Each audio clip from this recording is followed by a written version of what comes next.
Hello, everyone. You're welcome to another episode of Divide. My name is Oriolu Ashunbar. I'm your host, and you're welcome to Divide.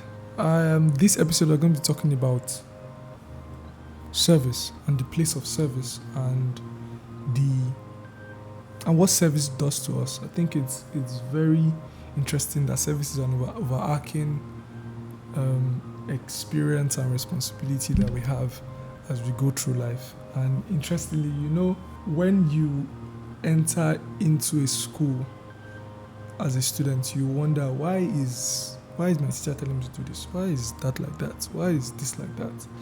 And you just don't get it. And then after about 4 or 5 years in the school, you get to understand why the teacher has to do that. Now you are accustomed to the circumstances and you have a better understanding as to why. So I think there is that learning cycle that every generation goes through. But before they realize it, time has passed and they've created a new culture. So we're just going to be weighing what service is and how service is important and just try to see it through a different lens. But before I get into the episode, I'd like to thank everyone for the reception of the first episode. I like that people like the logo and people like the cover. It's something that I worked on for a while, and I actually really like the idea behind the logo. It's the logo is made up of a cross, and a portion of the cross is made to be a heel, and then D is there, and then Vide is down. And you should actually check the meaning of Die and Vide to understand better the logo. The hashtag for the podcast is #DividePodcast. And thank you very much for supporting. Do enjoy the episode. Let's get into it.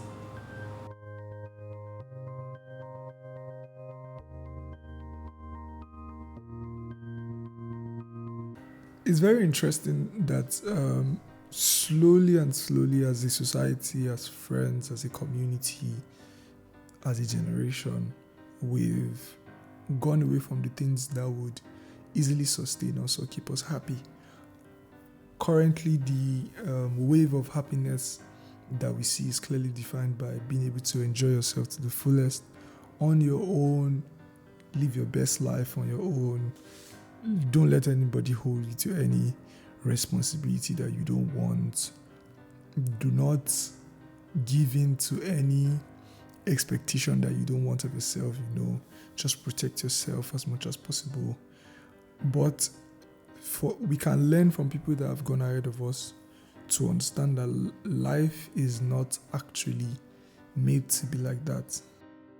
It's interesting to see that although we as a generation, we have grown faster in our career, we have attained success way faster than our parents have on the average, despite being in like harder climbs, but still we are not happier than our parents. I mean, we know and we hear of the increase in like cases of depression, and depression not even within the context of one aspect of life.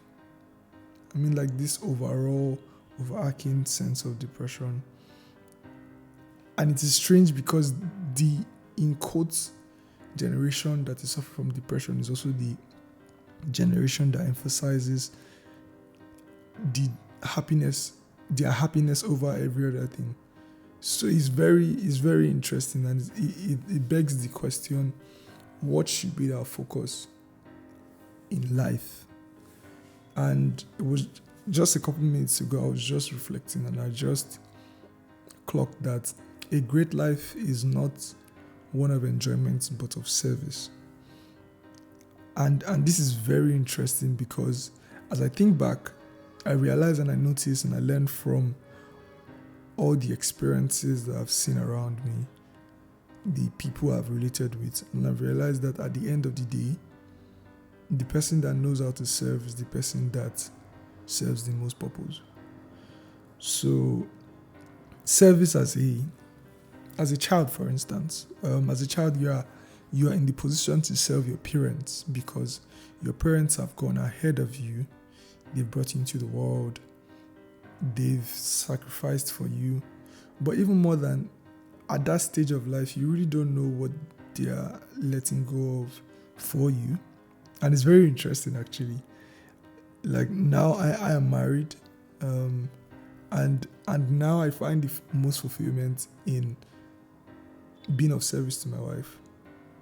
And this is service in different forms, like being there for her when she comes back from work, or how you doing, how's your day, being a good friend to her, and being present in her life. I think these things they seem simple, but they actually it exists in every phase of life. So I'm a husband. I'm also a friend in the same capacity as that I am a husband. I'm a friend in the same capacity that I am a husband. I'm a partner. And you see that the friendship and the partner is still a form of service. As a child, you have service to your parents. You take care of the house. You do minor chores. Prior to that point of awareness, your parents literally go all out to take care of you. They keep you. They nurture you, and then now you are old enough.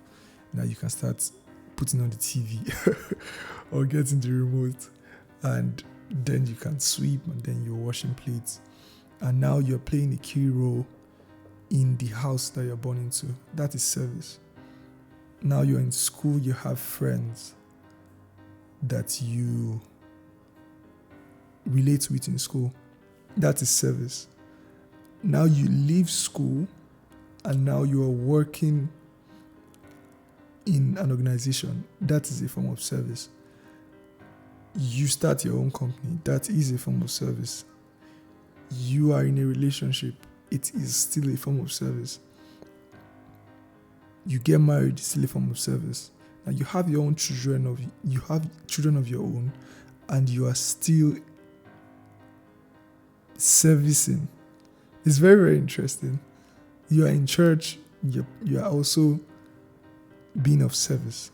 And it just shows how important or how overarching the concept of service is, which is why I think it's important for people to learn how to be of service to people. A lot of things that I hear people or we desire actually include service. So, for instance, relationships. Relationships work because of service. We assume that relationships are the point of enjoyment, but it's actually the point of service. Because the only way a relationship will work is because you are catering to the needs of your partner. And the only way your partner will be happy is because you are catering to the needs of the partner, and vice versa. So when people imagine anything of any kind, especially in a relationship that doesn't include the concept of service, it's selfish. And which is the interesting, which is what makes service interesting. So if you are not of service, you are being selfish. And interestingly, the rewards that we get from being of service are the things that people selfishly desire. So people want to be loved. People want to be appreciated. People want to be celebrated.